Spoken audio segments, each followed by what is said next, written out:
प्रिय विद्यार्थियों, आज हम राजनीतिक भूगोल के अंतर्गत क्षेत्रीय या प्रादेशिक सागर की संकल्पना को आगे बढ़ाते हुए इस पे अन्य बिंदुओं पर हम विचार करेंगे। देखिए, कल हमने पढ़ा था कि जो क्षेत्रीय सागर है या प्रादेशिक सागर है, उनके सीमांकन को लेके अलग अलग समय में अलग अलग जो है अवधारणा रही। हालांकि इसके पीछे जो अस्त्र की मारक क्षमता है, यानी तोप के गोले द्वारा जितनी दूर तक मारक क्षमता के अनुसार गोला फेंका जाता है, तो वो सिद्धांत आज भी लागू है।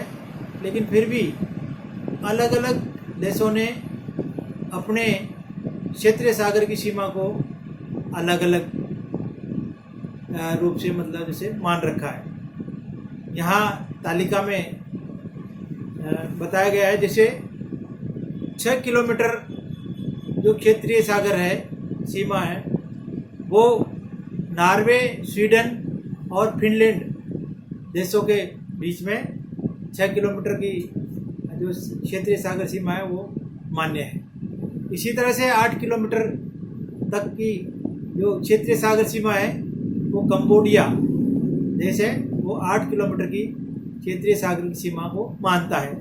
इसी तरह से 10 किलोमीटर तक की जो क्षेत्रीय सागर सीमा है उसमें Spain, Italy, Uruguay, Lebanon, Colombia, Sri Lanka, Israel, पुर्तगाल, ब्राज़ील, कैमरून, सेनेगल, सोमालिया, दक्षिणी अफ्रीका गणतंत्र और टर्की, इन देशों में 10 किलोमीटर तक क्षेत्रीय सागर की सीमा को माना जाता है।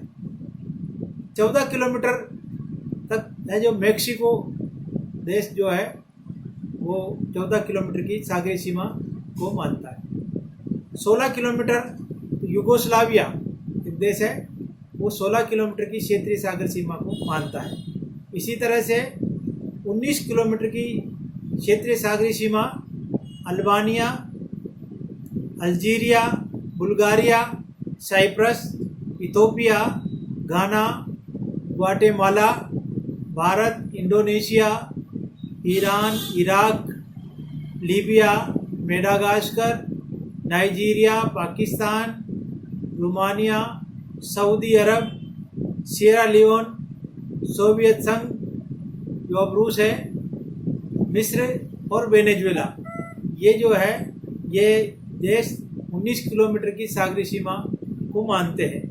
अब इसके अतिरिक्त भी चिली जो देश है वो 50 किलोमीटर तक सागरीय सीमा को मानता है,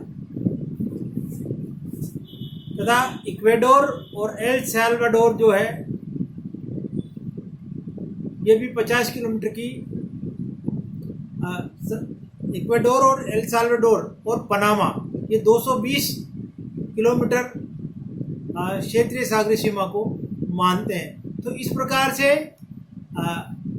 आज भी अलग अलग जो अपने अपने सुविधानुसार जो देश हैं वो सागरीय सीमा को मानते हैं। तो इस प्रकार से जो ये क्षेत्रीय सागर की संकल्पना है उसमें भी आपको अलग अलग जैसे विचार देखने को मिलेंगे। हालांकि आज भी तोप का गोला जिससे दूरी तक जितनी मारक क्षमता है वो सिद्धांत आज भी लागू है, लेकिन फिर भी अलग अलग देश इस सीमा को अलग अलग मानते हैं, क्योंकि सब देशों के अपने अपने हित हैं और अपने अपने हिसाब से मतलब जैसे इसको और इस सागरीय सीमा को बढ़ाने का हमेशा से देशों द्वारा आग्रह रहा है। तो इस प्रकार से ये तालिका के माध्यम से हम देख सकते हैं कि कहाँ कहाँ पर जो आपकी जो क्षेत्रीय सागरीय सीमा है। अब हम आगे बढ़ते हैं क्षेत्रीय सागर या प्रादेशिक सागर के कार्य। देखिए, क्योंकि आज देश में सभी को इस प्रकार का एक सागरीय सीमा चाहिए जिसमें वो अपने देश का आधिपत्य मान सके और अपने देश से संबंधित गतिविधियां उस क्षेत्र में कर सके। तो इसके लिए हमें जानना होगा कि प्रादेशिक सागर आखिर उसका महत्व क्यों है। तो प्रादेशिक सागर के कार्यों को हम यहाँ पर जाने। देखिए, प्रारंभिक अवस्था में प्रादेशिक सागर की आवश्यकता राज्य की विदेश आक्रमण से सुरक्षा एवं मत्स्य व्यवसाय पर नियंत्रण से संबंधित थी। परंतु आज प्रादेशिक सागर का महत्व अत्यधिक बढ़ गया है, क्योंकि इसके द्वारा सुरक्षा कार्य, तटीय मत्स्य पालन, खनिज दोहन, जो आज सबसे जो बड़ी बात है सागरीय जो प्रादेशिक सागरों को लेकर, क्योंकि महासागरों में विभिन्न प्रकार के खनिज संपदा का मिलना उनके महत्व को बढ़ा देता है, और हर देश चाहता है कि उसके जो उसमें नियंत्रण में अधिक से अधिक सागरीय सीमा हो। इसी तरह से तस्करी एवं प्रदूषण पर नियंत्रण आदि जो है वो सागरीय प्रादेशिक सागर के कार्यों में आते हैं। सबसे पहले लेते हैं हम सुरक्षा। देखिए, प्रादेशिक सागर का सबसे महत्वपूर्ण कार्य सुरक्षात्मक रहा है, क्योंकि सागरीय सीमा खुली और असुरक्षित होती है तो खुले सागरीय भागों से आसानी से तटीय क्षेत्र के महत्वपूर्ण प्रतिष्ठानों को क्षति पहुंचाई जा सकती है। अगर मान लीजिए क्षेत्रीय सागरीय सीमा को बिल्कुल ओपन कर दिया जाए तो तटवर्ती क्षेत्रों में स्थापित किसी भी देश के प्रतिष्ठानों को क्षति पहुंचाई जा सकती है और इन्हें नष्ट किया जा सकता है। तो इसलिए प्रादेशिक जल क्षेत्र के अंतर्गत प्रत्येक राज्य को संप्रभुता प्राप्त होती है और वह अपनी सुरक्षा हेतु किसी भी राज्य के जहाज के बेड़े के प्रवेश को इस क्षेत्र में प्रतिबंधित कर सकता है, उसकी तलाशी ले सकता है अथवा उसके प्रवेश को बलपूर्वक रोक सकता है। वह इस क्षेत्र में सुरक्षात्मक प्रतिष्ठानों का भी निर्माण कर सकता है। परंतु आज के रॉकेट एवं प्रक्षेपास्त्र युग में प्रादेशिक सागर का सुरक्षात्मक कार्य अधिक महत्वपूर्ण नहीं लगता है, लेकिन फिर भी क्योंकि अचानक से कोई ऐसी घटना न घटे तो इसलिए जो सागरीय प्रादेशिक सागरीय जो है उसमें सुरक्षात्मक कार्य किए जाते हैं, तो इसलिए इनका महत्व बढ़ जाता है। दूसरा है मत्स्य सुरक्षा। देखिए, समुद्र तटवासियों को सागर से दो बहुमूल्य वस्तुएं मिलती है, एक तो मछलियाँ एवं दूसरा खनिज। तो इन दोनों ही की सुरक्षा का जो कार्य है वो क्षेत्रीय सागरीय सीमाओं द्वारा किया जाता है। जब तक मछुआरों की नौका एवं उनकी मछली पकड़ने के तरीके परंपरागत रहे, मत्स्य अधिकारों की सुरक्षा में कोई समस्या नहीं थी। लेकिन आज विश्व में भोज्य पदार्थ के रूप में मछलियों की मांग दिन पे दिन बढ़ती जा रही है। इस कारण से कई देशों की अर्थव्यवस्था है मत्स्य पालन पर निर्भर करती है, और हर देश चाहता है कि उसकी जो अर्थव्यवस्था है वो सुदृढ़ हो, तो अपने क्षेत्रीय सागरों को उसकी सीमाओं को विस्तार देना चाहता है। तो इस कारण से जब उसका प्रादेशिक जो सागर है उस पर अगर किसी राज्य का आधिपत्य रहता है तो उसकी संपदा भी उसके नियंत्रण में रहती है। इसीलिए खनिज संपदा के दोहन का भी उसे अधिकार प्राप्त हो जाता है। यही कारण है कि अनुमति के बिना इस क्षेत्र में मछली पकड़ने वाले मछुआरों को विरुद्ध राज्य को दंडित करने का पूर्ण अधिकार प्राप्त होता है।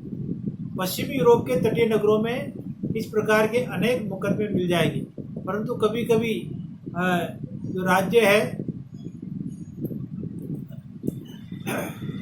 वो विदेशी मछुआरों को प्रादेशिक जल क्षेत्र में मछली पकड़ने के लिए अनुमति भी प्रदान कर देते हैं। जैसे कई देश आपस में इस प्रकार की संधि कर ले या ऐसा समझौता कर ले कि एक देश दूसरे देश के मछुआरों को अपने प्रादेशिक जल में मछली पकड़ने की अनुमति प्रदान करे, तो फिर वहाँ मतलब से उसमें नहीं पकड़ा जाएगा। अन्य क्षेत्रों में तटीय मछलियों में मछली पकड़ने के व्यवसाय का उपयोग गुप्तचरी एवं गुप्त सूचनाओं के संग्रह के लिए भी किया जाता है। द्वितीय विश्व युद्ध के दौरान ऑस्ट्रेलिया के उत्तरी तटों के सहारे जापान के मछुआरे इसी प्रकार के क्रियाकलापों में लिप्त पाए गए थे। इसके विपरीत उत्तरी प्रशांत मत्स्य सम्मेलन जो 1953 में हुआ आदि समझौतों के द्वारा विभिन्न क्षेत्रों में खुले समुद्रों में भी मत्स्य आर्केड पर संरक्षण की दृष्टि से नियंत्रण लगा दिया गया है। हाल के वर्षों में तटीय राज्यों ने उपांत सागर से परे खुले समुद्रों में बेरोक टोक मत्स्य पकड़ने के कार्य पर नियंत्रण करने पर बल दिया है। ऐसा राज्यों के मत्स्य उद्योग को संरक्षण देने एवं मछलियों की कुछ प्रजातियों के तेजी से समाप्त होने से रोकने के लिए करना आवश्यक हो गया है। यानी कुछ मछलियों की प्रजातियों को रोकने के लिए और मत्स्य उद्योग को संरक्षण देने के लिए हाल के वर्षों में तटीय राज्यों ने उपात सागर से परे खुले समुद्रों में भी बेरोक-टोक मछली पकड़ने पर रोक लगा दी। तो इस प्रकार से द्वितीय विश्व युद्ध में जैसे जापान के जो मछुआरे थे उन्होंने जो एक तरीके से गुप्तचरी का कार्य उन मछली व्यवसाय के आड़ में किया। अभी भी जैसे कई बार तटवर्ती इलाकों में मछली पकड़ने वाली नौकाओं के द्वारा एक देश दूसरे देशों में जैसे आतंकवादियों को भेज देना, ये देना, तो इस प्रकार की घटनाएं होती रहती है। तो फिर उन क्षेत्रों में प्रतिबंध लगाना अत्यंत आवश्यक हो जाता है। विश्व के कुछ तटीय राज्य जो पूर्णतः मत्स्य उद्योग पर निर्भर है, जैसे आइसलैंड इसी प्रकार का देश है जिसने अपने आसपास है जो प्रतिबंध लगा रखा है। इसी प्रकार दक्षिणी कोरिया ने जापान सागर के क्षेत्र में मछली पकड़ने के पूर्ण अधिकार की बात की है।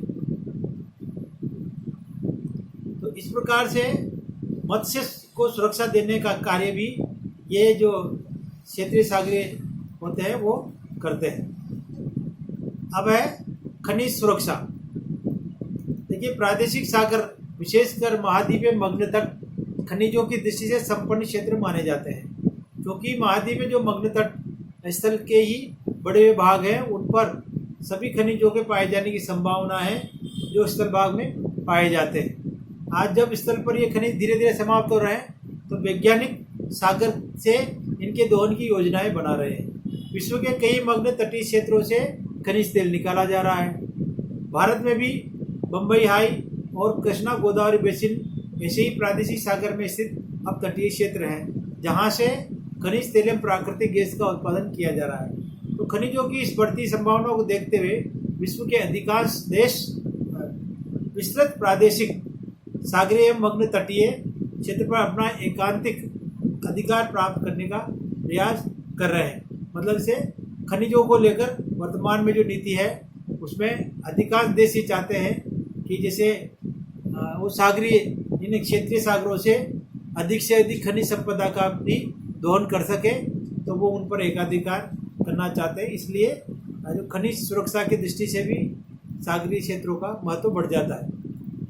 अब तस्करी के विरुद्ध सुरक्षा प्रदान करने में भी क्षेत्रीय सागर महत्वपूर्ण होते हैं, क्योंकि अतीत काल से ही तस्करी के माध्यम से अरबों रुपए के सामानों का आदान प्रदान तस्करों के माध्यम से राज्यों के बीच होता रहा है। प्राचीन काल से ही विभिन्न नौकाओं द्वारा, विभिन्न जहाज़ों द्वारा तस्करी का सामान एक देश से दूसरे देश जाता रहा है, टैक्स बचाकर, और इस प्रकार से सस्ते माल को किसी भी देश में पहुंचा दिया जाता है। तो उससे उस देश की जो कर व्यवस्था में काफ़ी हानि हो जाती है। तो इस प्रकार से इन सागरीय जो प्रादेशिक सागर है जो ये तस्करों के विरुद्ध सुरक्षा प्रदान करने में महत्वपूर्ण भूमिका अदा करते हैं, और सरकार इन क्षेत्रों में बिल्कुल मतलब नियंत्रण स्थापित कर सकती है। तो प्रादेशिक जल क्षेत्र का प्रयोग सभी राज्य इस प्रकार के अवैध व्यापार को रोकने के लिए करते हैं। क्योंकि इस क्षेत्र पर राज्य का पूर्ण स्वामित्व होता है, उसकी पुलिस या तटीय प्रतिरक्षक इस क्षेत्र में प्रवेश करने वाली किसी भी नौका या जहाज की तलाशी ले सकते हैं या उसके मालिकों पर तस्करी के विरुद्ध कार्रवाई कर सकते हैं। उदाहरण स्वरूप ब्रिटेन की संसद द्वारा पास किए गए कानून के अनुसार सरकार किसी भी ऐसे जहाज को रोक सकती है या जबरन तलाशी ले सकती है जो तट सीमा से 6 समुद्री मील के क्षेत्र विस्तार के अंतर्गत भटकती हुई पाई जाती है। ये दूरी सुविधानुसार 3 से 4 लीग एवं आज बढ़कर 100 लीग तक पहुंच गई है, जो एक आशास्पद बात लगती है। सन 1876 में इस भ्रम के निवारण हेतु इस दूरी को घटाकर 9 समुद्री मील कर दिया गया। इसी प्रकार 1790 में पास किए गए एक